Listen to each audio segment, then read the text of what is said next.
Siswa Peternakan Unsrat program S1 melakukan kegiatan penelitian terkait tanda-tanda estrus pada anoa. B. Mahasiswa Kedokteran Hewan Unhas program S1 melakukan kegiatan penelitian tentang ektoparasit, endoparasit, fisiologis urin, dan fisiologis darah. C. Mahasiswa Biologis Hewan IPB program S3 melakukan kegiatan penelitian tentang karakteristik molekuler anoa sebagai acuan manajemen konservasi berkelanjutan dan penangkaran.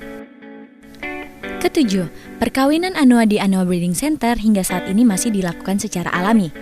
Kedelapan, pemeriksaan rutin sampel feses anoa di laboratorium untuk mengetahui kemungkinan terjangkit parasit cacing sudah dilakukan secara rutin setiap bulan, sementara ini hasil masih negatif. Adapun bentuk kerjasama Anoa Breeding Center di Balai Penelitian dan Pengembangan Lingkungan Hidup dan Kehutanan Manado yaitu 1. Tahun 2011 sampai dengan 2016 dilakukan kerjasama dengan BKSDA Provinsi Sulawesi Utara mengenai konservasi flora dan fauna, salah satunya adalah anoa. 2.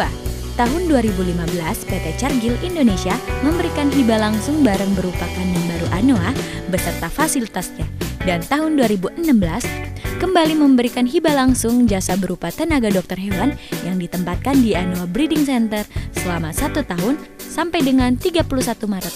Jangka waktu 1 April 2016 sampai dengan 31 Maret 2017. Yang bertugas menangani kesehatan dan perawatan anoa sehari-hari dan juga dipersiapkan untuk menangani proses kelahiran anoa. 3. 18 Januari sampai dengan 6 Februari 2016, Balai Penelitian dan Pengembangan Lingkungan Hidup dan Kehutanan Manado menjalani kerjasama dengan GIZ, Forkheim, dan Sulab Leipzig, Jerman dengan mengadakan pelatihan kiper anoa untuk peningkatan pengetahuan dan teknologi serta networking ke lembaga konservasi di Eropa, bahkan dunia yang dibuka oleh Insinyur Johan Utama Perbatasari MM, selaku Kepala Pusat Litbang Hutan, sekaligus melakukan peresmian kantor Anoa Breeding Center di Balai Penelitian dan Pengembangan Lingkungan Hidup dan Kehutanan Manado. 4.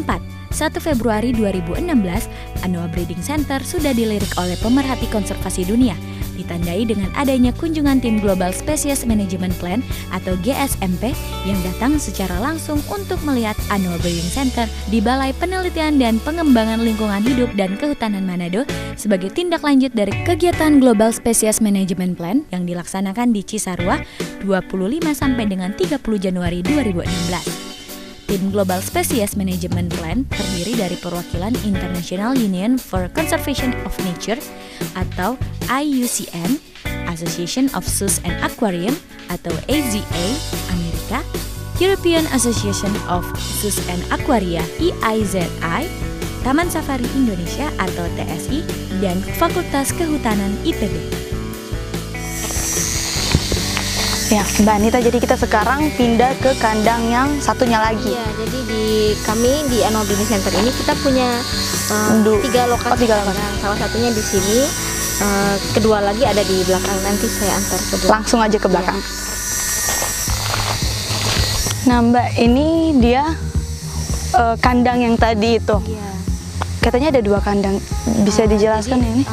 Kita punya beberapa lokasi kandang di sini.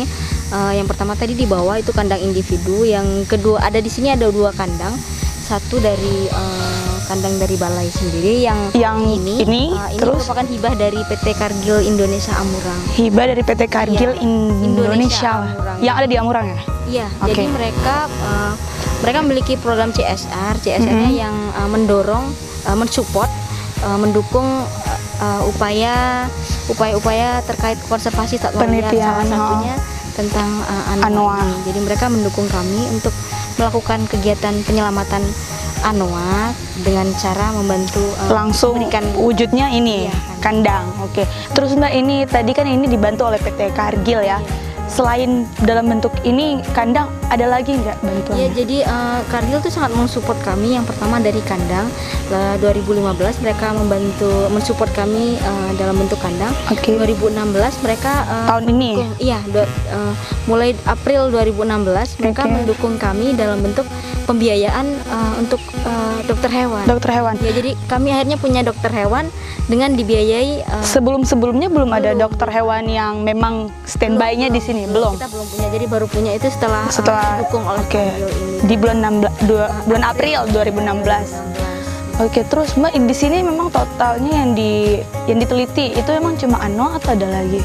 Kalau untuk balai kami fokusnya di flora dan fauna, ada das juga tentang daerah aliran sungai, tentang murbei. Dan kita mulai penelitian anoa itu dari habitat alaminya. Kita meneliti tentang populasinya, terus habitatnya, karakteristik habitat alaminya.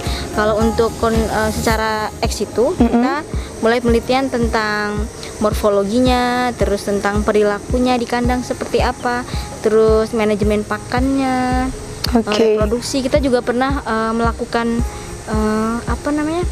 pengamatan tentang tanda-tanda estrus.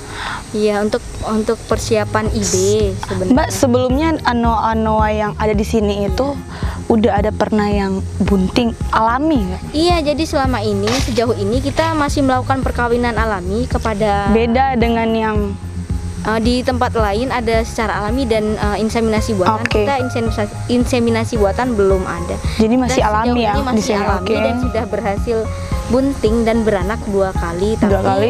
Keduanya belum selamat anaknya. Terus Mbak, suka dukanya susah nggak, seneng nggak pelihara atau merawat anoa ini? Iya, jadi suka duka ya. Jadi anoa itu pada dasarnya kan dia liar. Jadi kita tetap harus waspada atas sifat liarnya. Kayak misalkan ketika kita harus melakukan seperti penimbangan, pengukuran barang, kita harus masuk ke dalam kandangnya. Iya, nah itu kita harus waspada karena mereka liar, mereka bisa sewaktu-waktu dapat menyerang. Menyerang. atau menanduk kita karena Kalau liarnya. masuk ke dalam itu Biasanya kita didampingi dengan kiper. Iya. biasanya didampingi dengan kiper, Iya. tentunya udah tahu udah tahu suasana hatinya si anoa ini ya. Terakhir Mbak Anita, ini harapannya kepada masyarakat Sulawesi Utara khususnya tentang hewan anoa yang sebenarnya itu hewan yang dilindungi yang merupakan sebenarnya khas dari Pulau Sulawesi. Iya, Harapannya. Sulawesi dan gitu. Ya. Jadi Anoa Breeding Center itu tidak hanya penelitian, jadi kita juga punya program pengenalan semacam pendidikan konservasi ke masyarakat, tapi sasarannya siswa Pelajar. sekolah dasar. Oke. Jadi mulai dari prasekolah, jadi anak PAUD, anak-anak TK begitu, SD, siswa SD, SMP, SMA, kita memiliki program Anoa Goes to School. Jadi di mana mereka bisa mengundang kita untuk datang ke sekolah, mengenalkan tentang anoa dan upaya konservasinya, sekaligus mereka juga bisa datang berkunjung ke sini. Langsung berinteraksi ya Mbak. Oke. Harapannya, karena tidak semua masyarakat Sulawesi Utara itu mengenal anoa. Jadi dengan adanya program seperti itu, kita berharap masyarakat Sulawesi Utara itu bisa mengenal anoa, lalu mulai tumbuh rasa empati, Iya. peduli, yang pada akhirnya itu mereka mau ikut serta dalam usaha penyelamatan anoa. PT Cargill menyediakan produk dan layanan pangan, pertanian, keuangan, dan industri untuk dunia. Bersama dengan petani, pelanggan, pemerintah, dan masyarakat, PT Cargill membantu memajukan orang-orang dengan menerapkan wawasan dan pengalaman selama hampir 150 tahun. PT Cargill memiliki 150.000 pegawai di 70 negara yang berupaya memberikan pangan pada dunia dengan cara yang bertanggung jawab, mengurangi dampak lingkungan dan memajukan masyarakat tempat PT Cargill tinggal dan bekerja. Kegiatan bisnis PT Cargill di Indonesia dimulai pada tahun 1974 dengan mendirikan pabrik pakan ternak skala kecil di Gunung Putri, Bogor, Jawa Barat. Selama bertahun-tahun PT Cargill Indonesia menikmati pertumbuhan yang substansial. Ekspansi PT Cargill Indonesia meliputi pengumpulan, pemrosesan, penanganan, pengiriman, dan pemasaran beragam produk pertanian, makanan, dan energi serta jasa terkait termasuk pakan ternak, kakao, biji-bijian, dan minyak nabati, minyak kelapa sawit, dan gula. PT Cargill Indonesia mengakuisisi pabrik di Amurang pada tahun 2005 dan menjalankan proyek ekspansi berskala besar pada bulan Juni 2006 yang diselesaikan pada bulan Januari 2008. Pabrik ini mempekerjakan 135 orang dan memproduksi minyak kelapa dan bungkil kopra. PT Cargill Indonesia adalah warga korporasi Indonesia yang bertanggung jawab dan membantu menjawab beragam tantangan ekonomi, lingkungan, dan sosial yang memfokuskan diri pada pelaksanaan program-program terutama di daerah pedesaan untuk mendorong pembangunan yang bertanggung jawab dan berkesinambungan. Membantu melindungi lingkungan, flora dan fauna, dan mengembangkan masyarakat dan potensi yang ada di masyarakat setempat dengan memberikan pelatihan-pelatihan secara berkelanjutan dan gratis kepada masyarakat setempat. Mari kita dengarkan penjelasan singkat dari Plan Manager PT Cargill Indonesia Kantor Amurang, salah satu sponsor Anoa Breeding Center yang sempat diwawancarai.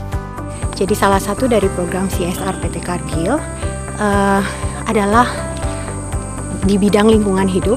Dan kami merasa bahwa pelestarian anoa ini sangat penting karena anoa adalah hewan endemik di Sulawesi yang hampir punah. Sehingga PT Cargill tertarik untuk memberi dukungan terhadap program ini. Tentunya kami mengharapkan agar kalau memang Cargill masih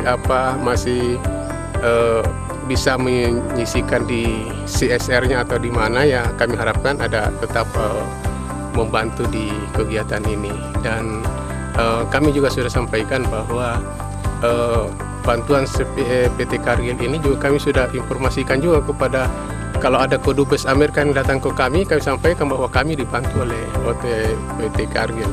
Itu bentuk apresiasi dan terima kasih kami sebenarnya kepada PT Cargill. Dan mudah-mudahan dengan bantuan ini, anoa yang ada di Sulawesi Utara ini bisa lestari dan dinikmati oleh anak cucu kita. Adapun kegiatan diseminasi atau penyebar luasan informasi Anoa Breeding Center di Balai Penelitian dan Pengembangan Lingkungan Hidup dan Kehutanan Manado melalui 1. Penyebar luasan informasi mengenai hasil penelitian Anoa Breeding Center melalui kegiatan seminar dan gelar teknologi. 2. Pendidikan konservasi di kantor Balai Penelitian dan Pengembangan Lingkungan Hidup dan Kehutanan Manado, sekolah dasar, sekolah menengah pertama, dan sekolah menengah atas. Tujuan penyebar luasan informasi mengenai Anoa Breeding Center yang ada di kantor Balai Penelitian dan Pengembangan Lingkungan dan Kehutanan atau BP2LHK yang terdapat di Jalan Raya Adipura, Kelurahan Kima Atas, Kecamatan Mapenget, Kota Manado adalah agar masyarakat lebih mengenal hewan Anoa, salah satu hewan yang dilindungi, sehingga masyarakat Sulawesi tidak lagi berburu dan mengkonsumsi daging Anoa dan dapat berwisata edukasi di tempat konservasi hewan langka Anoa satu-satunya yang ada di Kota Manado. Anoa Breeding Center yang ada di kantor Balai Penelitian dan Pengembangan Lingkungan dan Kehutanan atau BP2LHK Manado terbuka untuk umum dan gratis. Di tempat ini, siswa, mahasiswa, serta orang umum diizinkan untuk mengenal lebih dekat hewan langka Anoa serta melakukan penelitian tentang hewan Anoa. Karena sesuai motonya, BP2LHK Manado, Kampus Kreatif Sahabat Rakyat. Terima kasih Ibu Anita sudah menemani tadi saya jalan-jalan berkeliling di tempat ini. Terima kasih Bu. Nah saudara, tadi saya sudah jalan-jalan berkeliling di Anoa Breeding Center yang langsung ditemani oleh Ibu Anita Mayasari, yaitu peneliti Anoa di BP2LHK yang juga sekaligus manajer dari Anoa Breeding Center. Dan juga saudara, kita sudah mendengarkan penjelasan dari Kepala Badan Penelitian, Pengembangan dan Inovasi serta dari Kepala Balai Penelitian dan Pengembangan Lingkungan Hidup dan Kehutanan Manado dan juga dari Plan Manager PT Cargill Indonesia. Dan saudara, bagi Anda yang ingin mengetahui lebih lagi tentang Anoa Breeding Center, langsung saja datang ke tempat ini di Balai Penelitian dan Pengembangan Lingkungan Hidup dan Kehutanan yang tepatnya berada di Jalan Raya Adipura, Kelurahan Kima Atas, Kecamatan Mapanget. Nah saudara, tempat ini terbuka untuk umum dan tentunya gratis loh. BP2LHK Manado, Kampus Kreatif Sahabat Rakyat.